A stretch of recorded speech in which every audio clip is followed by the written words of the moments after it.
Good day everyone, this is Mark TV for another video, and today pag-uusapan naman natin about angle of depression. So bagong lahat is na-post ko na yung video about angle of elevation. So panoorin nyo muna yung video na yon. Okay? So dito sa angle of depression is the same as angle of elevation, but ang pinagkaiba dito is yung direction ng observer kung saan siya nakatingin.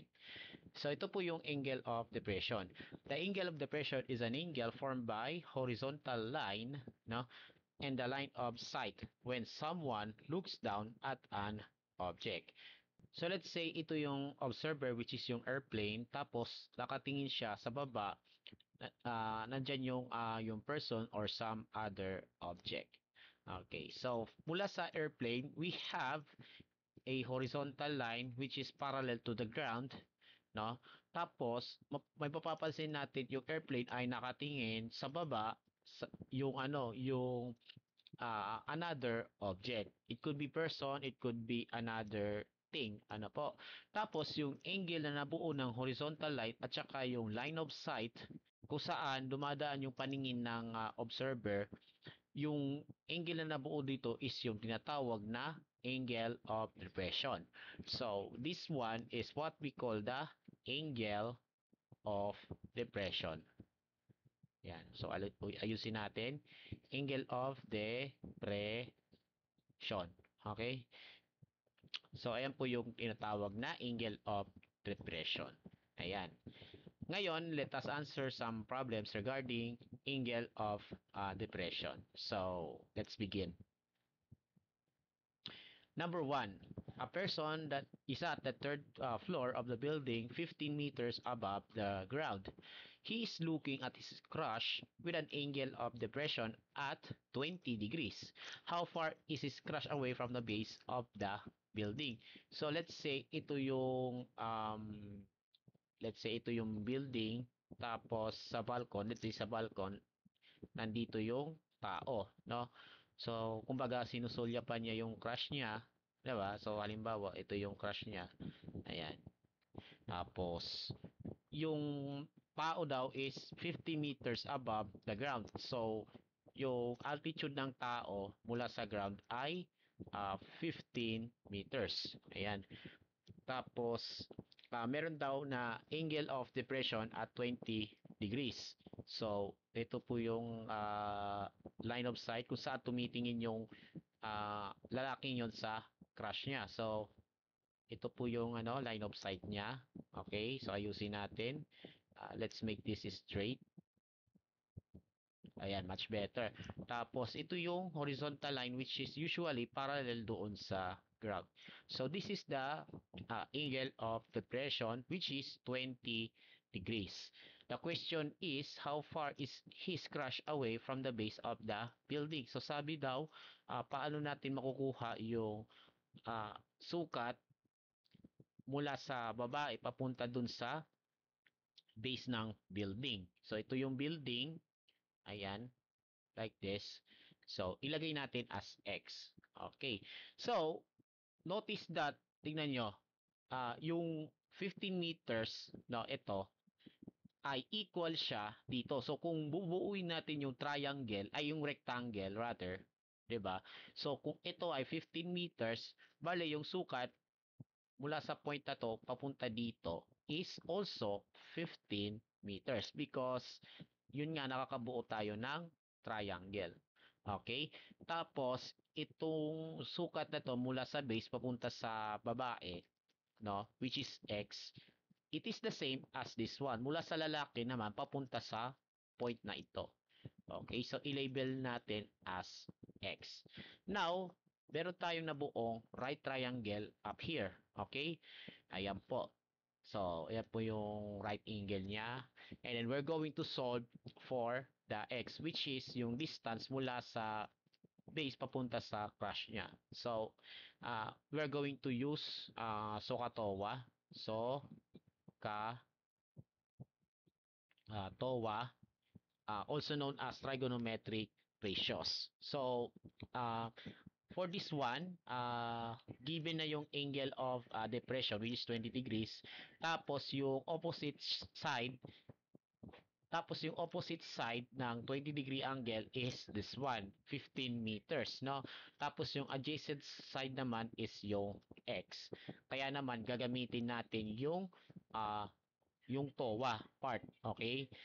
Or tangent ratio. So, tangent of 20 degrees is equal to, remember po, tangent is opposite over adjacent. So, ang opposite po ay 15 meters. Lagay natin 15 over x. Ayan po, no? So, that's it. Ayan po yung isusod natin.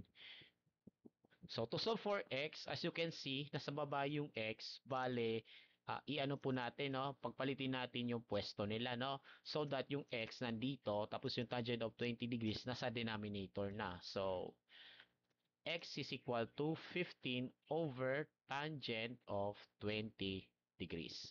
Ayan. And then, we're going to use calculator to uh, compute for the value of x. So, let's bring out the calculator.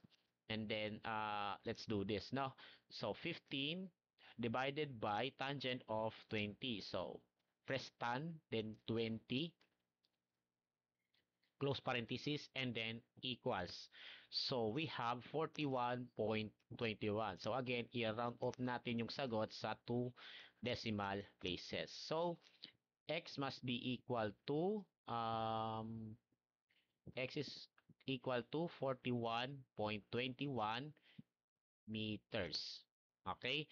So, masasagot natin yung problem na ito na how far is this crash away from the base of the building. So, the uh, the crash, no, is 41.21 meters away from the building. So that's it. Ito na po yung sagot sa number 1 para sa video na ito. Okay, so 41.21 meters. Ayan. Next, let's move on to number 2. A man is standing at the top of a 115-foot cliff. He sees a boat 1,250 feet from the base of the cliff. What is the angle of depression to the boat? So, let's say meron tayong tao dito, tapos uh, nasa tuktok siya ng 115-foot cliff. Ibig sabihin, bangin yon, 'di ba? Bangin na may height na yung height nito is 115 feet. Okay? Ayan po, yan yung height ng bangin or yung cliff. Ngayon, nakikita niya yung boat 1,250 feet from the base of the cliff. So, ito yung base niya, tapos ito yung sea level. Ayan. Tapos, meron siyang nakakitang na boat, no? Which is 1,250 feet away from the base. Okay? So mula rito hanggang sa boat is 1,250 feet. Okay? So the question is, what is the angle of depression to the boat? Okay, so ang kinukuha natin is yung angle of depression ng tao papunta sa boat. So ito yung horizontal line which is parallel to the sea level this time kasi ang usapan natin ay boat. 'Di ba? So yan, lutang yan sa tubig kaya ganoon, no? So ito po ang hinahanap yung angle of depression. So by the way, no, itong angle na to at saka itong angle na to ay equal sa isa't isa. Alam mo kung bakit? Kasi ito, parallel itong dalawa. Ito yung sea level, ito yung horizontal line, no? Parallel sila, kaya naman yung angles na ito tsaka ito ay congruent sila sa isa't isa. So, kung ano yung sukat nito, no? Kung ano yung sukat ng angle na ito ay equal sa sukat nito.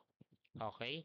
Kaya naman we're going to solve this problem. Ano po? So, for this one, no? This is theta, no? Bale ang ang given ay ito. So, yung opposite side ng angle na ito ay may sukat na 115 feet. Tapos, yung adjacent side naman ay may sukat na 1250 feet. Kaya naman, gagamitin natin yung SOHCAHTOA or trigonometric ratio. Ayan. No? Again, opposite yung given as well as adjacent. So, we're going to use this ratio. Okay, yung TOA. No? So, we have tangent theta is equal to opposite over adjacent. So, ang opposite po ay 115 feet. Tapos, yung adjacent naman ay 1250. So, 1,250. Ayan. And then, saka natin kunin yung value ng theta. So, theta is equal to inverse tangent, no? May negative 1, kaya inverse tangent tawag dito. Inverse tangent of 115 over 1250. Ayan. And then, we're going to use calculator to answer the problem. So, bring out the calculator and then let's do this. No? So, pinutin mo yung shift, then tangent. Ayan, ganyan na po siya. And then, 115 divided by 1,250. Kung ano yung lumabas, yun po yung magiging angle of depression niya. Okay? Ayan, so 5.256. So, i-round off natin sa 5.26. So, ibig sabihin, the value of theta here is 5.26 degrees. So, ayan po yung angle of depression ng tao sa boat. Okay, so to answer the question, the angle of depression to the boat, ba't bote? Boat yon is 5.26 degrees. So, yeah, 5.26 degrees is the answer for this problem. Okay? Okay, so let's move on to the last one. Number 3. A bird is looking down from the top of a tree seeing a worm. If the bird and the worm are 70 meters apart and the bird makes an angle of depression of 65 degrees to the worm, how far is the worm from that tree? So, i-drawing muna natin yung problem. So, this is a tree. Tapos, nandito yung ibon. So, let's say, mag-drawing tayo ng ibon. No? Halimbawa, ito, ayan. So, ayan po yung ibon. Medyo maliit po siya, no? Pero, pagpalagay natin na ito ay ibon. Tapos, meron siyang nakitang worm sa baba, no? So, ito yung worm. Ayan. So, mukhang bulati ang datingan. Anyway, so, this is the bird and this is a worm. Okay? Tapos, yung bird daw at saka yung worm ay 70 meters apart. So, yung distance mula sa bird papunta sa worm ay 70 meters. Okay? Ayan po. And the bird makes an angle of depression of 65 degrees to the worm. So, yung angle ng depression daw ng bird sa worm ay 65 degrees. So, ito yung horizontal line which is parallel to the ground. Tapos, ito yung angle of depression which is 65 degrees. So, yeah, 65 degrees. The question is, how far is the worm from the tree? So, iano po natin. Okay, so ito po yung ground. And take note, guys, no? Itong angle na to, tsaka itong angle na to ay equal sa isa't isa. Kasi itong horizontal line at tsaka ito ay parallel.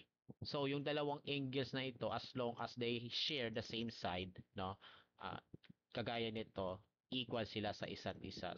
So, kung ito ay 65 degrees, ito naman ay 65 degrees din. So, yeah, we're going to solve the problem. And then, how far is the worm from the tree? So, mula sa tree papunta sa worm, kukunin natin yung distance nila. So, ilagay na lang natin ng x dito. No? Okay, so, to solve, gagamitin natin of course yung trigonometric ratio. So, ka, to, wa. Okay, ayan po. So, as you can see, given po yung hypotenuse, which is yung distance mula sa ibon papunta sa worm, no? That's the hypotenuse. Okay? Tapos, itong 65 degrees, no? Bale, itong 65 degrees, bale, ang opposite side niya ay yung ito, yung height mismo ng puno. So, kung ito ay opposite side, ito naman po ay yung adjacent side, which is x. Okay? So, we have an adjacent side, tapos ito naman, hypotenuse. Kaya ang ratio na gagamitin natin is yung cosine or yung ka. Okay? Ka ratio. Kaya naman, is cosine of 65 degrees is equal to adjacent over hypotenuse. So, take note the adjacent is x habang yung hypotenuse naman ay 70. Ayan. And then we're going to solve for x. Okay, so since x ang nasa taas, so we are going to multiply these two. So cosine 65 degrees times 70.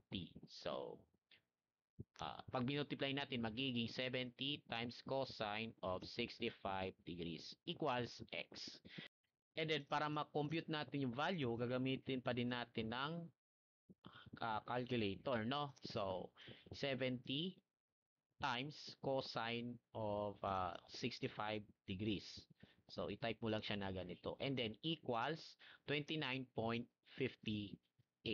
So, ibig sabihin, the value of x here is 29.58 meters.